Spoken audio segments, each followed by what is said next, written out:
The advice and opinions expressed by Dr. Granpeesheh and her guests are meant solely as suggestion and should not be in any way construed as child-specific advice.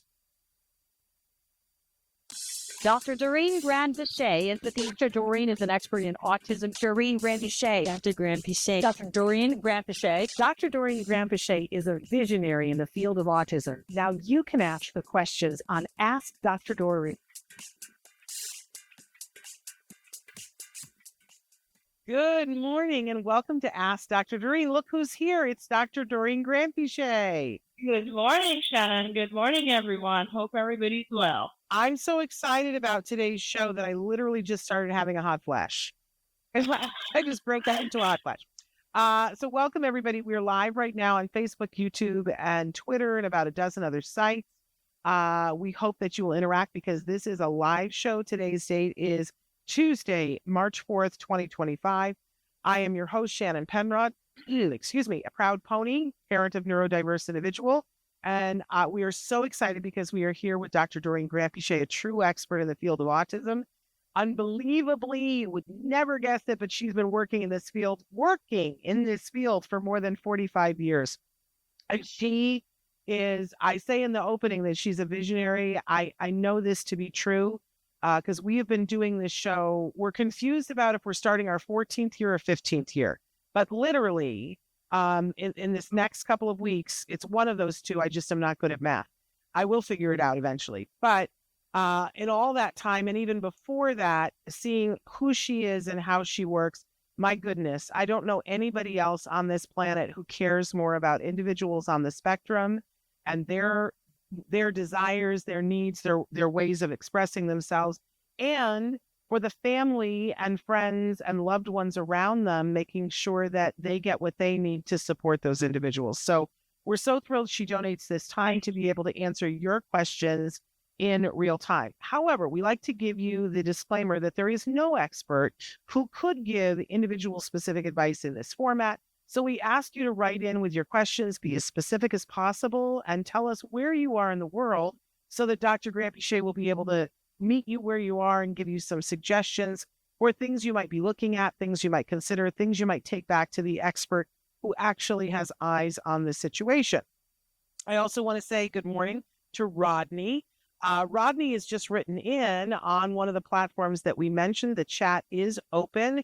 We hope that you will participate with us. Our fabulous Chris Desmond, who has celebrated a birthday since we were last here. Woohoo, Chris. He's showing you on the screen some of the different ways that you can connect with us, some of the different ways that you can be watching the show. You know, you can go to the YouTube channel, Ask Dr. Doreen, and check that out and see all the shows that we've been doing over the last decade and a half. Or most of you like to listen in podcasts. That's wonderful. It is a free download wherever you get your podcasts. However, the free download will come with some wonderful sponsors who will break in from time to time. That's how we make it free for you. If you do not like that, if that's not your thing, if you're not celebrating each time an ad plays and going, woohoo, they paid, so I don't have to, then please go to glow.fm/autism-live. There, you can pay a small monthly subscription. It's $5. And when you do that, you get everything that the Autism Network does, everything. Autism Live, parent to parent, all the things, and Ask Dr. Doreen. And it shows up in your inbox with no ads. With no ads for $5 a month. It's a wonderful thing. It helps to support us in our endeavors as well. So please check that out if that is your thing. I don't think I forgot anything except if you are in the Los Angeles area right now, because we're getting ready to move. We're moving our studio, and we're very excited about that. Somebody contacted me over the weekend and said, is everything okay? I saw you were selling things. And I said, yes, we're just moving. It's like a garage sale. We're selling some cool stuff right now on Max Sold. If you go to the Autism Live Facebook page or my personal page, you'll find a connection, or just go to maxsold.com and look in Los Angeles. We've got 41 different lots of things. It's pretty fun. So go and check. You can bid until Thursday night. I don't know what time on Thursday night it closes. And then the winners will pick up those items on Sunday. So check it out. We're excited to have our first ever garage sale online. It's very fun. Okay, good morning to Barbara. We're so thrilled that you guys are here. All right, Dr. Granpeesheh, our starting topic today is dealing with extreme obsessive behaviors. Did you have anything you wanted to say before we launch in? No, I mean, I'm happy to answer questions on this very, very important topic because I think there are so many, first of all, there's a lot of confusion about this topic, but also there are so many kids that struggle with this and so many families that struggle with this and don't know really how to manage it. So I'm very happy to be answering questions. And Shannon, I'm sure as I get into it, I'll be adding a lot of pointers. Okay. I want to get started. There's somebody wrote in and they've got 5 different bullet points. I don't know that we'll get to all of them in the first go round. But she says, my child is obsessed with trains and buses and will often request to watch videos about trains. This isn't an obsession where he wants to learn more and more about trains. All he wants to do is watch them move from one station to another and watch the doors open and close. We usually give this him as a reward for good behavior, but I've noticed that watching these videos makes him more obsessive, wanting to talk about them more than usual. If we completely stop from watching these, he will have a huge meltdown initially, but in the long run, do you think that will be good for him? She does go on to talk about mood swings and tantrums, but I think I'm going to leave that for a second and just talk about the trains, if that's okay. Sure. Yeah, of course. And I mean, it's a good question to start with, I think, Shannon, because we always want to recognize, first of all, what is an obsession, right? And a lot of people don't realize that there's a very high correlation between Yes, I have lost her in my ear. and obsessive compulsive disorder. And I think it's really, really important that we define obsession and compulsion. OCD stands for obsessive compulsive disorder. And obsession is a recurrent thought that is very, very difficult to get rid of. And the compulsion is what you do as a result of that obsessive thought. So the classic kind of OCD that everybody's familiar with is the person who thinks there are germs everywhere. That's the obsession. And then the compulsion, obviously, is to repeatedly wash their hands, for example. So the compulsion is the behavior that helps reduce or helps, I guess, gain control over the obsessive thoughts, right? So now when you talk about, seeing these obsessive, severe obsessions within autism, I think there are, first of all, now we have a new understanding, which is, these are just recurrent thoughts that are occurring, that are coming up for this individual. And I always like to ask myself, what's causing it? And also, how do I control it? What are some behavioral things that I can do to control it? So I think it's going to be different things for different kids, right? So this is a great example because trains and buses are a very, very common obsession. Don't ask me why, I don't know. But, going back 20, 30 years, maybe more, I can remember kids that I had who were obsessed with constant tank. Something about trains is, maybe it's the shape, maybe it's the sound, maybe it's the repetitiveness of the various, parts of the train. I don't know, but a lot of our kids obsess over trains. Now, there are other kids who will obsess over a topic. For example, they'll always only want to talk about geography, or they'll only always want to talk about stars, whatever it is. Why do these things occur in our kids? Nobody really knows what triggers obsession, other than there are things, maybe they are things that our child feels they can talk about. It's something that the child feels that they can connect with. It's an interest. Who knows why some of us are interested in, as they say, astrology, and others are interested in, I don't know, archaeology. We have different interests, right? And so the important thing, though, is to, I guess, you first of all think about uh, things in the environment that are going to bring about these obsessions. So more activity that engages with trains. Let's say watching trains, watching Thomas the Tank Engine might be satisfying because it is something that the child craves, but it is also going to trigger more of it. There's no question about that. Like if you engage in some activity a lot and it's an obsession, it's going to stay on your mind more and you're going to think about it more. And therefore, it's going to increase in terms of thinking about it, right? It's an obsession that's going to increase. So, as a parent, you always want to limit the amount of time that the child engages. And remember, and it's important to note, I'm not saying you want to eliminate it altogether because this is um, watching those things or talking about those things are the compulsive part of it. And they are they reduce a little bit of the anxiety that is associated with OCD or with obsession. So we don't want to eliminate the child's overall things that they're interested in, things that they want to talk about, things that they're obsessing with.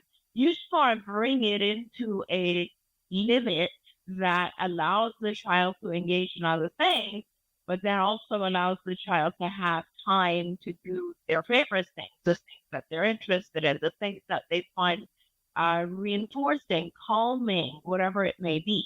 So that's important as a parent. You have to figure out and limit those. Don't be afraid. Whenever I tell parents to limit something, I know the next thing is that we are afraid to limit things that because we're worried about the child tantruming as soon as we limit it, right? As soon as we want to take it away. And as this parent says, they have meltdown if you try to stop those things.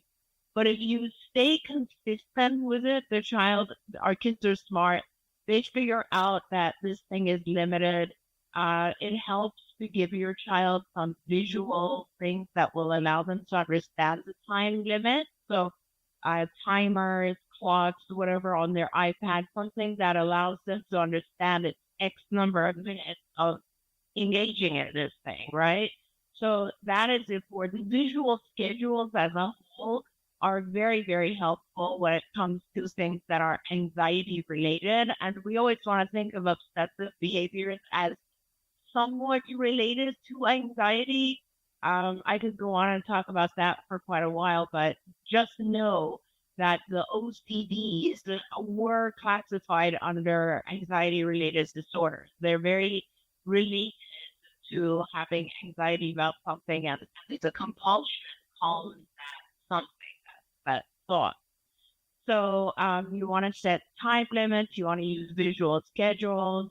And when you set the time limit, if the child has difficulty moving away from it, a meltdown or something, you want to be able to teach your child some coping strategies, right? Like other things they can do to distract themselves from this item, or we're going to now be doing this type of activity, but remember, you can go back to your favorite thing later tonight.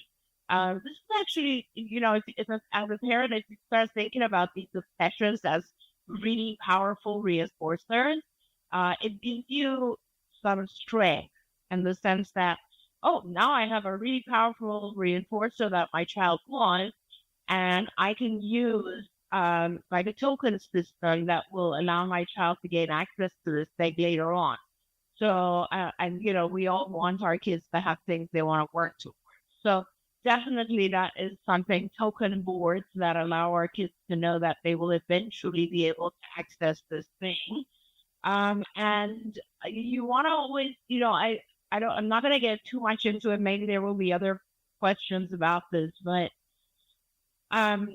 one of the reasons that our kids are become obsessive about something is that they have a lot of inflexibility. And we have this whole area of our program that we work with where we teach flexibility. And that is just teaching the child that there, there are no hard and fast rules in life and that things change and that the child kind of needs to get used to unexpected changes in a routine or unexpected changes in just in life. And so that's a whole different discussion, but teaching the child to be flexible always helps with reducing these obsessions as well. And then last but not least, when OCD gets to a point or these obsessive types of behaviors get to a point where they're so severe that they are really, the child is unable to stop and do other things, or they have so many compulsions that are preventing them from experiencing life, then it's important also to be talking to physicians because medications exist that really do significantly help OCD. So, and these are the same medications that are used for anxiety. When a child has obsessions, my first question is, what do they have anxiety as well as what do I need to do to help the anxiety? So that's the other side of it. And it's not going to be necessary for every child who has an obsession because a lot of times you can get it under control behaviorally, but sometimes you will need the help of medication. There we go. Thank you so much for that. We've got a lot of people writing in with a lot of questions. I want to say hello to Barbara, Cindy, Paula, Michelle, and to Ajitha. I'm gonna go first to Barbara's question, but I'm gonna come back to yours, Cindy. So don't think that I've skipped you. You're in my mind here. But Barbara has asked, how do I handle my 21-year-old autistic son's fecal smearing obsession compulsive behavior? We're sending you a hug, Barbara, and thanking you for writing in that question. Yeah. Yeah, that's a really, really tough one. And I'll be honest with you, the general consensus is that fecal smearing has to do with the child needing or wanting some sort of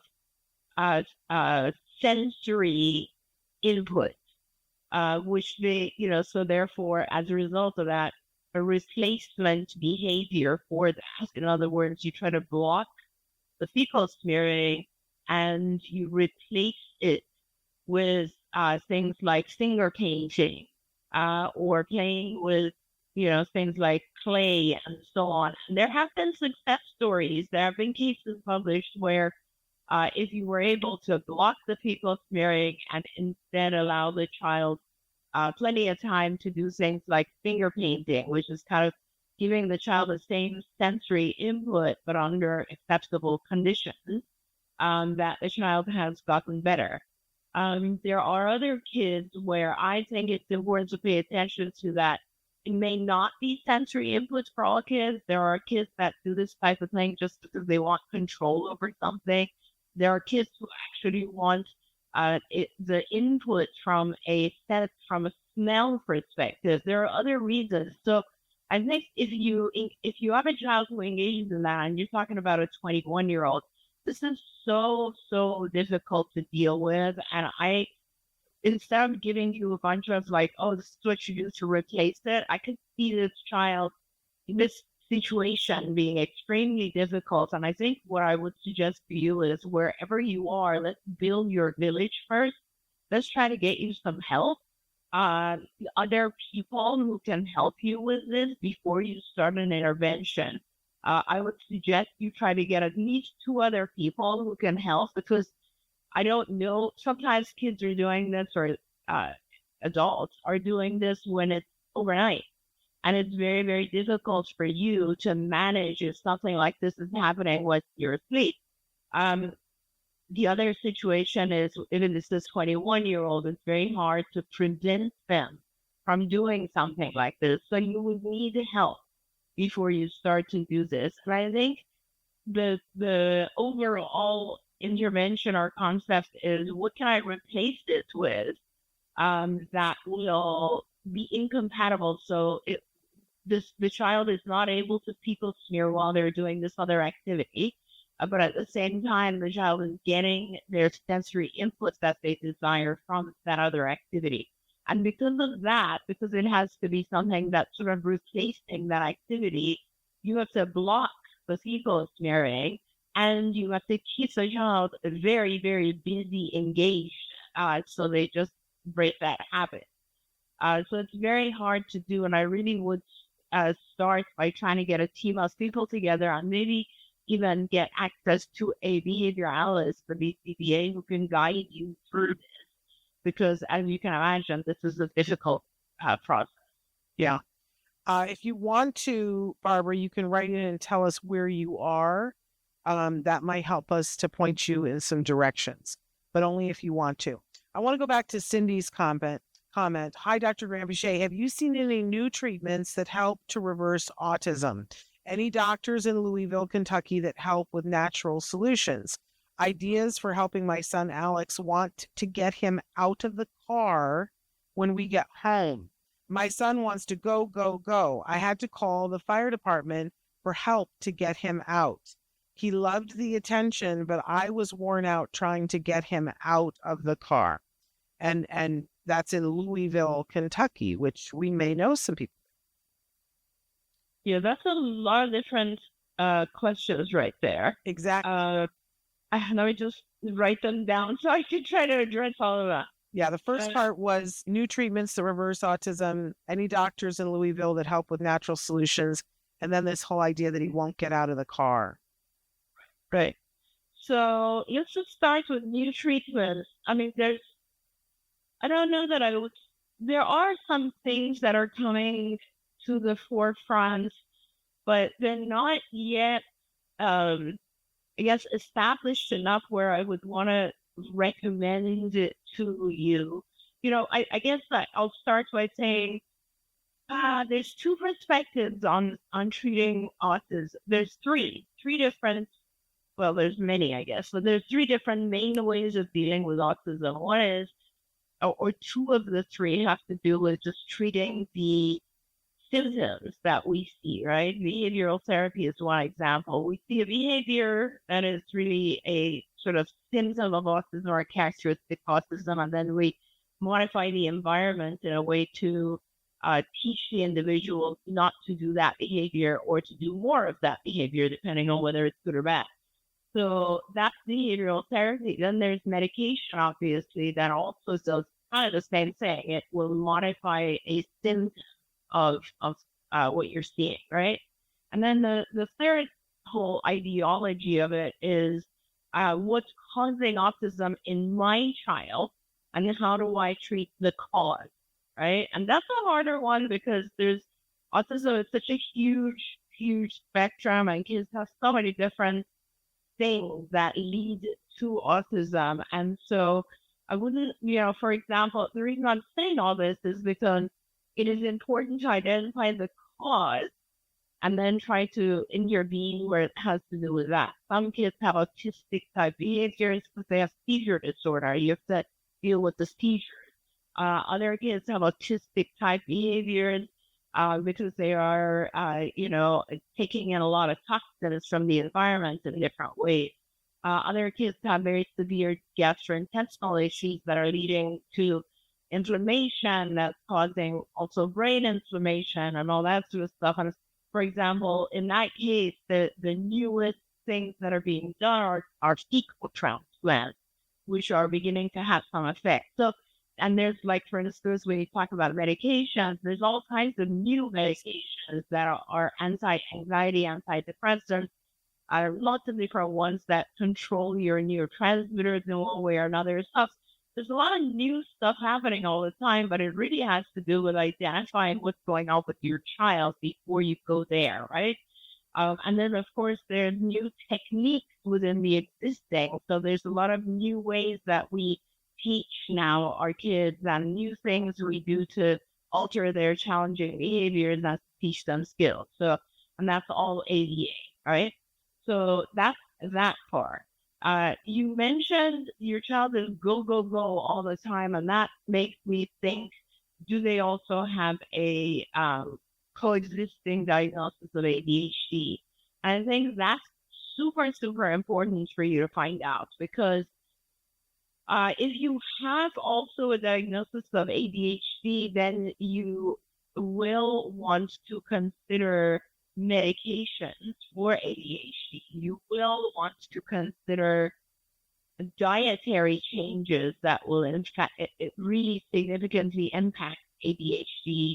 And you'll want to consider environmental changes that will help an ADHD individual. And remember, there are different types of ADHD, right? So you have a lot of our kids have ADHD, which is it does not have hyperactivity, which is one type of ADHD, but and it really just has to do with attention.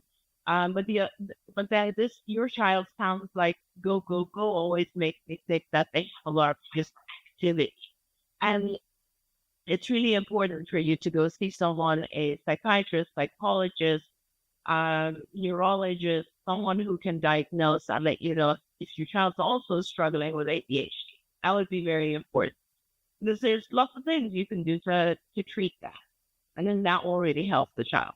Now, the third part was, what do I do to get my child to come out of the car and when we get home? And that's an easier one.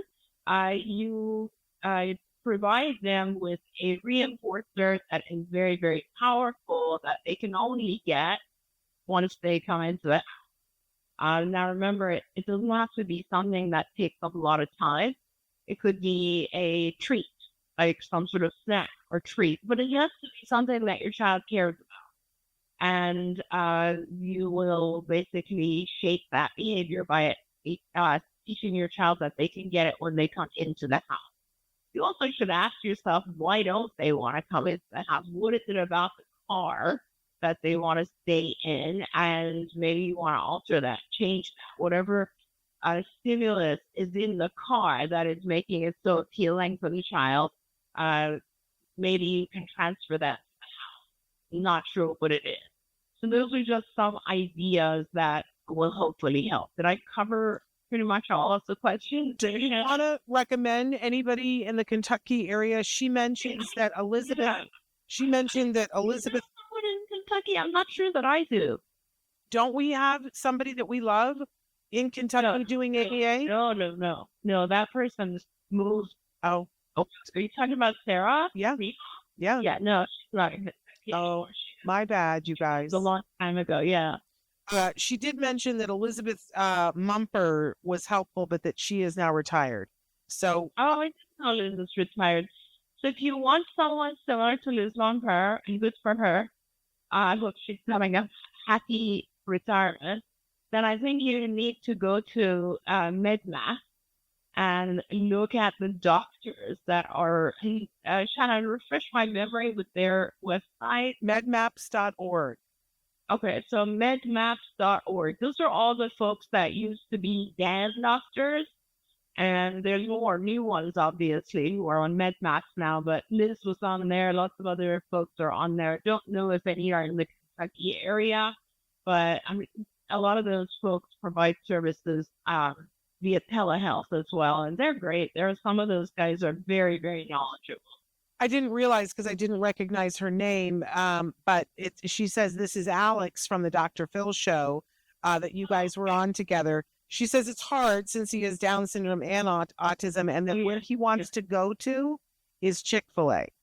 And that's where he wants to go is to Chick-fil-A. That's why he doesn't want to get out of the car. Yeah, so you just want to have Chick-fil-A for him in the house. Yeah. And don't go to Chick-fil-A with him in the car. There we go. I want to say hi to Rosie, that she is there. And there was something else. Oh, I know. I wanted to go back to, because Barbara with the fecal smearing added to the conversation. She says it only happens in the school setting, which is so very different. That's very, very interesting. Yeah. And I don't know, my initial feeling about that. And this is always very hard for me because I don't know enough about the scenario, about your child, about what's going on in school. But my initial feeling is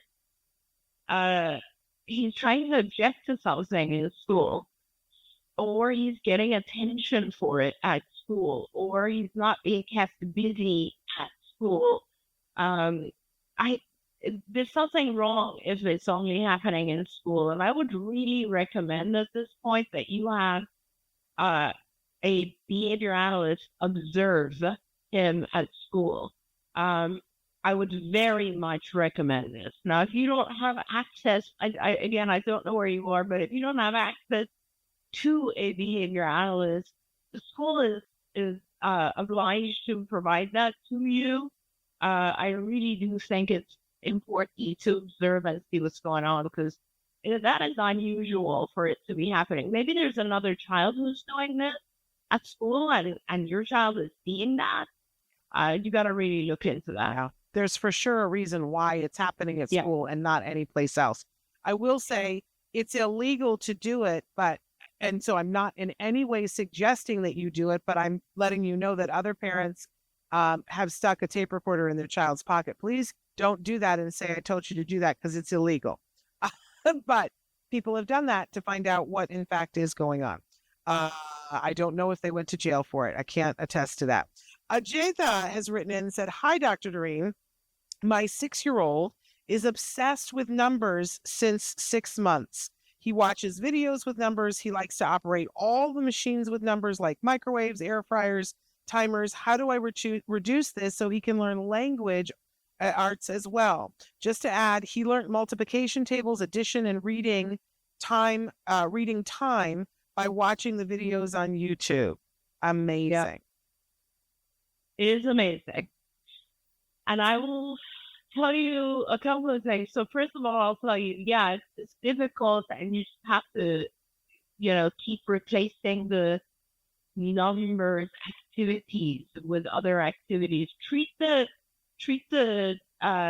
desire to spend time on numbers as a reward, right? Oh, just remember, if you make kind of, I don't want to call them deals, but it's a reward system where you tell your child you have to do this, and then you can spend this much time dealing with numbers and you gradually expand the other stuff, but you always allow the reward with numbers. Now, I want to tell you about other kids that I have treated over the years, many who have an obsession with numbers. And here's the good news. It gets less. The child figures out how to hide it because it becomes socially not acceptable to them. Like the natural consequence is that if they are constantly doing this type of stuff, other kids find it, they mock it, or the natural consequences that they don't fit into society as much, or others will look at them and they don't feel good about it. So they will learn how to hide it. But the very positive side of this is that the majority of the kids that I can think of who had this kind of obsession ended up doing really, really well. And I mean, I can give you so many examples of my kids. I had a child who honestly, all he said was some sort of counting when he was very young. He would count everything. He would count stairs when he went up and down. He would count his own steps. He would count windows. He would count bricks. He would count doors, you name it. And it was just impossible to stop him altogether. So we really started to teach him to just keep that in his mind and only allowed him to vocalize anything related to numbers a certain period of every day or every hour, and gradually reduce that. As he got older, first of all, right now he's a very highly talented individual who does incredible things and is really doing extremely well, just applied to college, by the way, and it's doing incredibly exceptional things. But I remember he would still do the counting in his head. He's so smart. He would do the counting in his head, but not necessarily vocalize it. Like, for example, he would go outside and he'd see him taking steps around the pool, and then he would come back in and he would be able to tell you exactly the length of the pool in inches, meters, centimeters, feet, whatever. And that would give him the satisfaction that he needed. And we also would allow him to do things like Sudoku and things like that as reinforcers. He was just incredibly good at those types of activities. Now, and so we treated it as a reinforcer. And I will say, honestly, other things that we've done with kids who have this kind of counting obsession is we've gotten them engaged in music. There's a lot of, I guess, numeric. I don't even know how to. There's a correlation between music and numbers, so test that out and see if your child is someone who is very talented and can actually get engaged with music, because there seems to be a correlation with kids who are very strong with numbers. I know it's annoying and that the child tends to do it all the time, and to some extent we feel like it's just taking away from the rest of their life. So start, as I said earlier, start to try to get it within limits, but also recognize that it's a significant strength that some kids have. I had a child who used to be able to count things visually, like, if you gave them a bag of marbles, they'd be able to just look at it for an instant and tell you how many were in there. So there are also symbolic skills associated with this, and sometimes we want to kind of look at those skills and say, hey, what can I do what type of future can I give my child where they will be able to use this talent, but at the same time, they're not doing it all the time, right? And there are lots and lots of jobs that involve numbers. So I guess in some ways I'm saying kind of narrow it, but allow the child to go down a path that allows them to do that in their adult life. And right now, you just want to use it as a reinforcer. Does that make sense, Shannon? Absolutely. Absolutely. And I think, helping her to understand that, because sometimes we see our kids do a behavior and it's different than what we have ever dealt with. And so it brings up fear for us. But understanding that this is actually a strength, I think that's a really helpful thing to know. But also knowing how to meter it is really important. Somebody has written in and said, my child has begun twitching his eyes. It's more like blinking one eye, then another. And this happens throughout the day. I've heard this can be some sort of coping mechanism. Is there anything we can do to stop it? Oh, honey, I was reading about this last night. So, yeah, you can. There's a few different things. First of all, though, I think you should see someone to just figure out what this is, right? You want to, it's not uncommon for children to develop tics. I don't know if this is that. I have no idea. It could be a million different things. Like, I tend to blink a lot because I have dry eyes. I have very, very significant dry eyes. There's not much I can do about it, so I blink a lot. I don't know if your child is doing that or if they have facial tics. I think it would be important to identify what it is. So you would see a neurologist who could just take a look and do some little tests and figure out exactly what it is. For facial tics, interestingly enough, there is a whole area of behavioral therapy, not ABA, but there's specific, I think it's called behavioral reversal therapy that is done for facial tics. And I think it's based on shaping and meditation and helping the individual replace their behavior or really be aware of the tics and then focus on replacing them with other activities and so on. But I do recommend that you start by figuring out if it's a tic, and if you then want to do behavioral therapies to help reverse In terms of supplementation, magnesium helps, L-theanine helps, and I've heard vitamin B6. There are some specific supplements that are helpful to facial nerve activity, and they help calm facial nerve activity. But, all of this just really depends on what's going on with your child. So it starts with being a neurologist. Wonderful. This same parent has written in and said, what do we do about mood swings? Sometimes hunger induced and sometimes not. His mood can go from joyful and chatty to whiny and meltdowny in just a half an hour. I feel like there's a biomedical way to help him, but I haven't figured out what we can do. It's so sad because when he's in a good mood, he's so great, but he will suddenly switch and start asking to travel somewhere by train, for example. This is the boy who liked to watch the videos with the trains. And if we say no, then it gradually leads to obsessive questioning or a meltdown.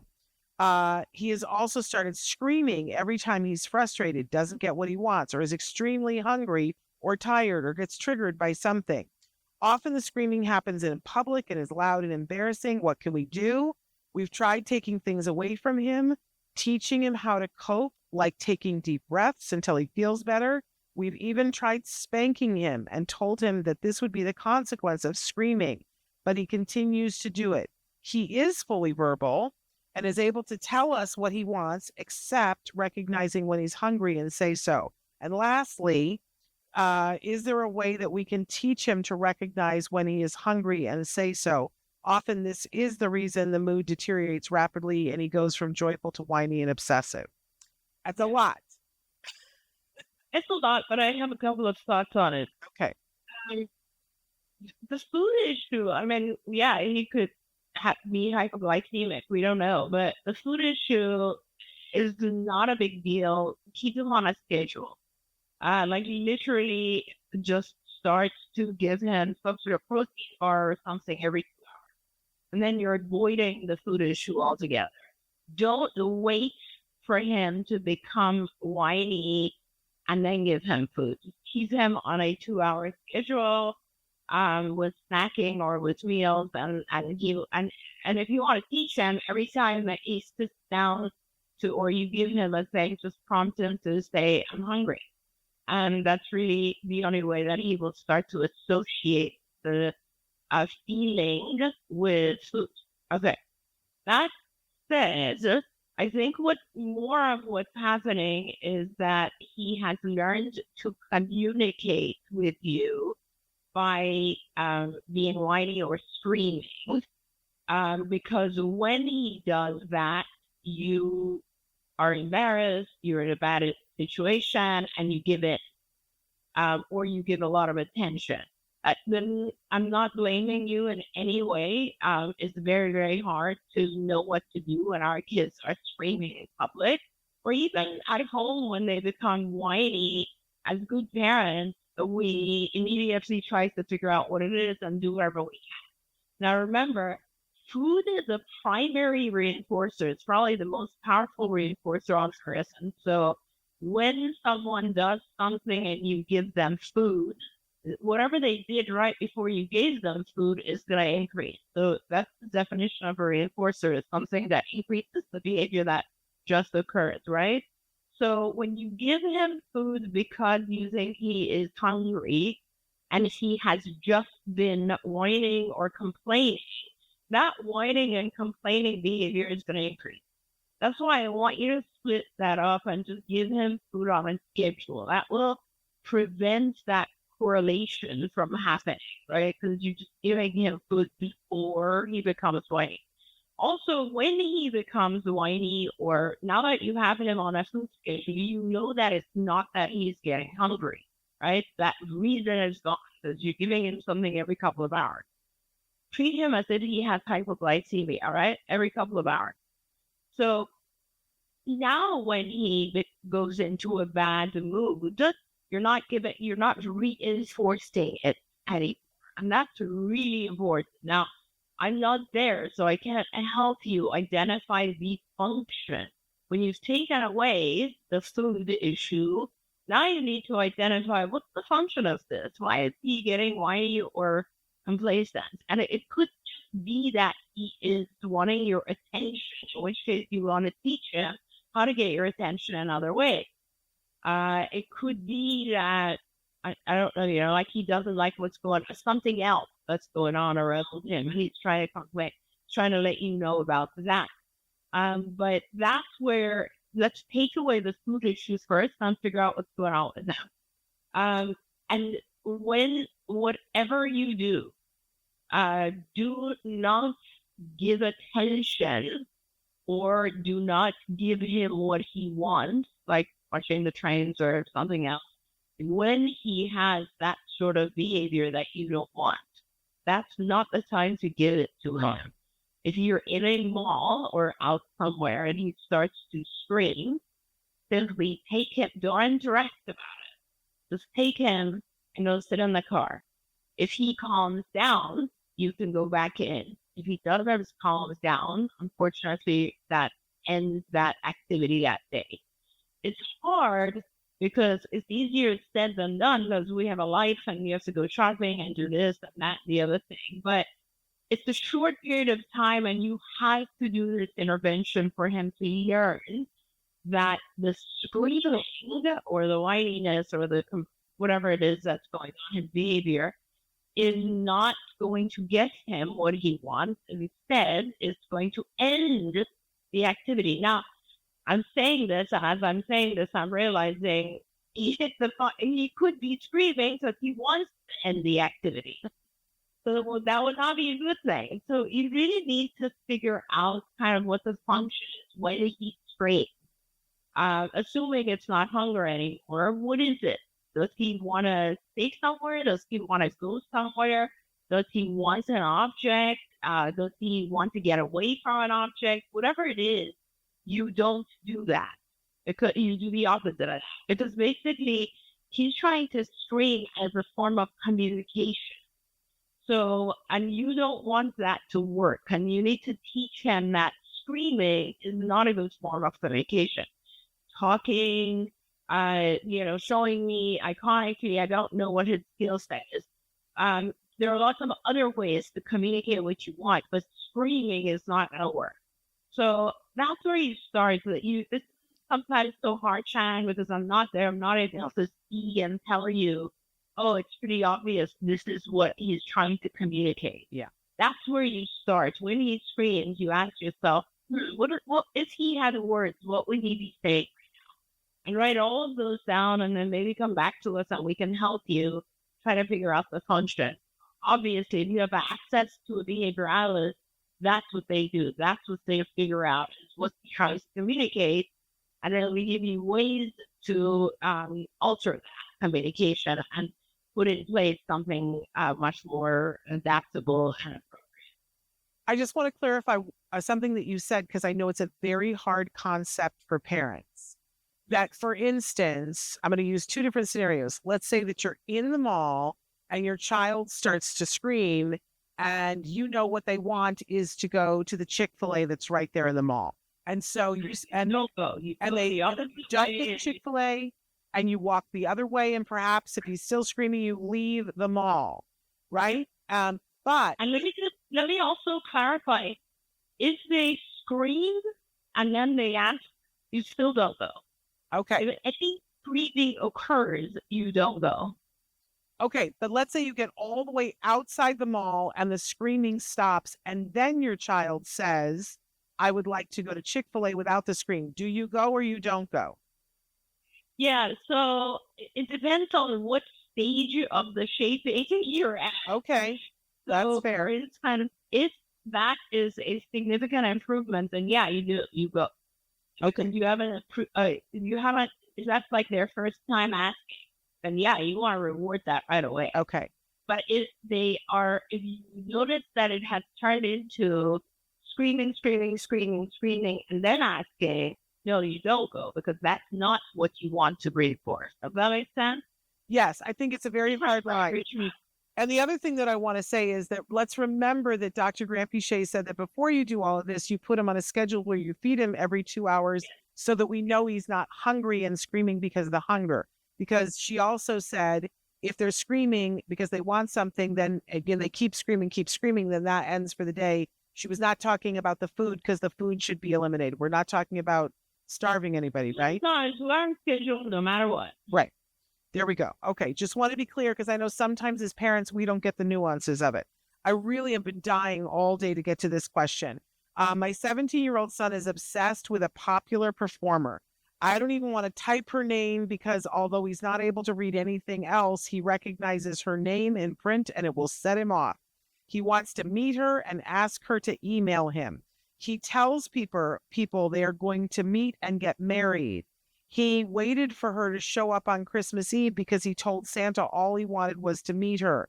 I have to admit that I would be terrified for him to meet her in person.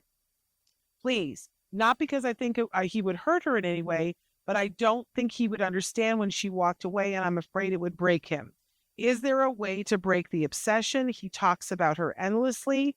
No one wants to be friends with him. I could live without ever hearing about her again. I want to know who it is, first of all, like the curious part of me, but I also want to hug this mom. This is a hard one. Yeah, it is. But I want to ask this mom, she mentioned just one immediate outcome of this. Like initially I was going to say, it's okay. Like it's not in any way harmful to him right now. But then she mentioned the one thing, which is no one wants to talk to him. And I think that's the thing that we have to deal with, right? Like we all have, I understand that it is an obsession and it's a little bit too much, but like my question would be, how is it harming him? And I think the way that it's harming him is that it is preventing him from having a social life, right? And again, now I don't know his level of functioning, so I don't know if he's aware. I don't know if he cares about having friends, and friends are no longer interacting with him because of this. Because if he is aware, you need to work on that. You need to teach him, do you want friends? If you want friends, these are things that are okay, these are things that are not okay. And you need to teach him to see things from their perspective, right? You need to teach him the concept of if someone sits with you and just talks about something you're not interested in repeatedly, how it would affect you and how you would feel. And that's what they're feeling. And everything that I said is harder than just what I said. It's a process of teaching our kids to see things from other people's perspective. Now, I really don't know at all if your child is at that level. Is that the level of actually being able to learn to see things from other people's perspectives, and or even if he cares about that, if he cares about having friends.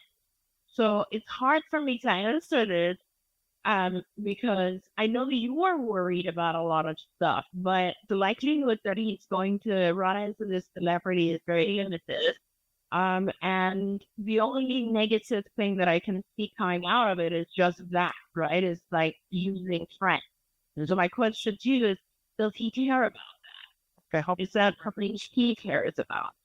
All right. Hopefully they'll write in. I'm going to squeeze in one more question. My 16-year-old daughter is obsessed with her fingernails.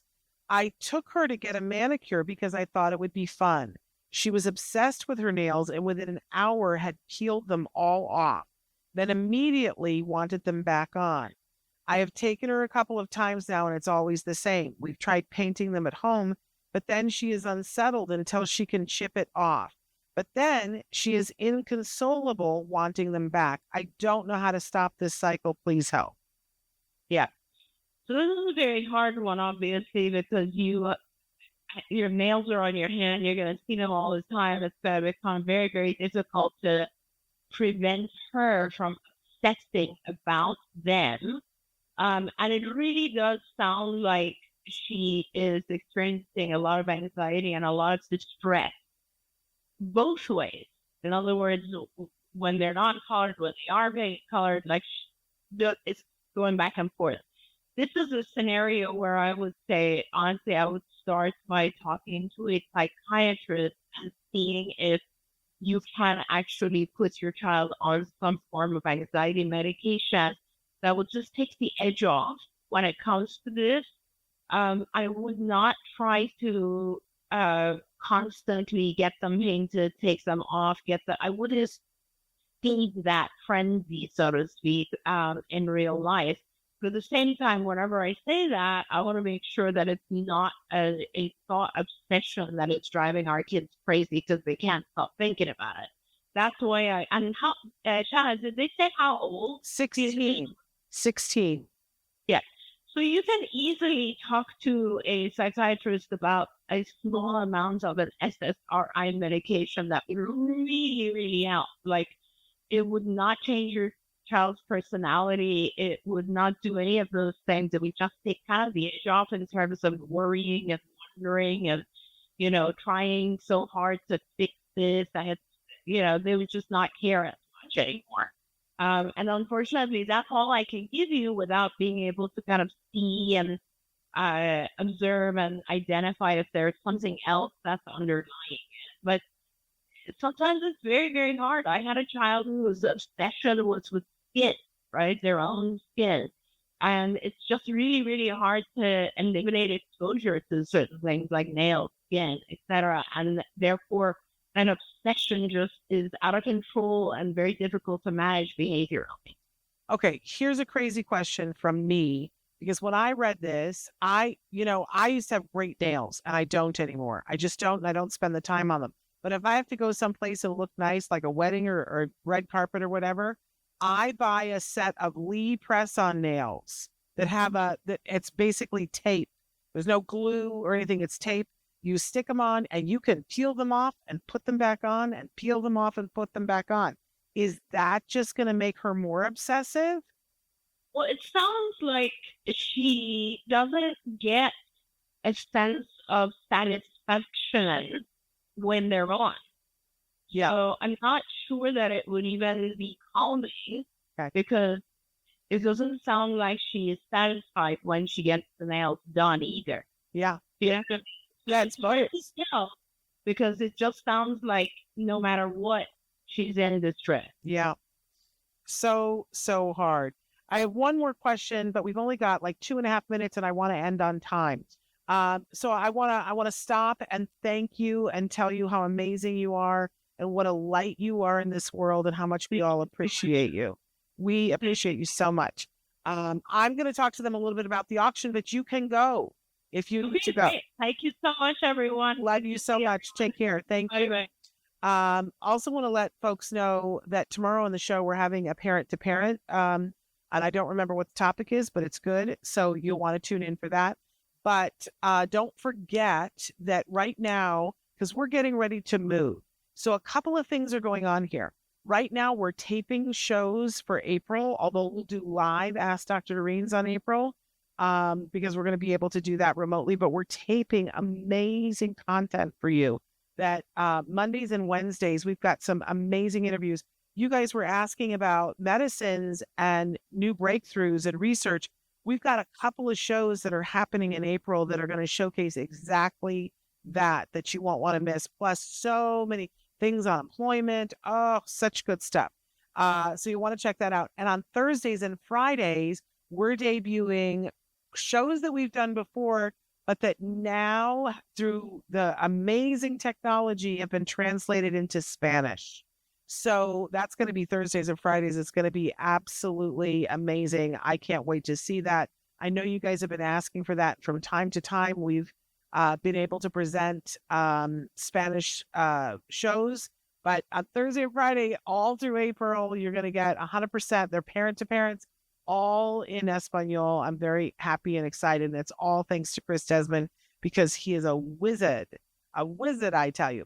But don't forget that for the next, I guess it's 3 days, because on Thursday night, the auction will close. We are selling, I'm looking at some of it around here. We're selling some of the set pieces from autism-live. So there's some furniture, not the chair I'm in, but some of the other chairs, some of the stools that we have, some of the desks. We've got an amazing architect table that is an antique that was Dr. Granpeesheh's that we're selling. We're selling a couple of lights, a bunch of cameras, different kinds of cameras, all kinds of things, goodies.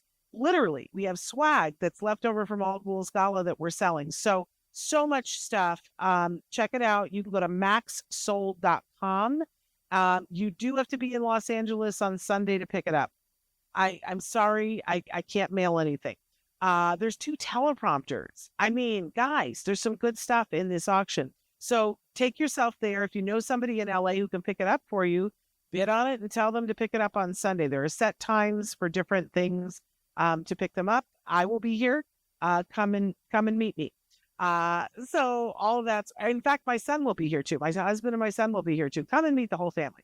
That's happening on Sunday. So check out Max Sold. And then in the month of April, at some point, we're moving. I know it's incredibly bad timing, but it forced us to tape things ahead. So you'll know what the whole schedule is. But absolutely amazing. So check that out. Max Sold on the internet, just maxsold.com, and put in Los Angeles and you'll get there. Okay. Thank you so much, you guys, for being here and for tuning in. We'll be back tomorrow with a parent to parent. Until then, give your kiddos a hug from me and one for you too. Bye-bye for now. Don't forget, you can watch Ask Dr. Doreen live every Tuesday morning at 10 a.m. Pacific time. We hope to see you there.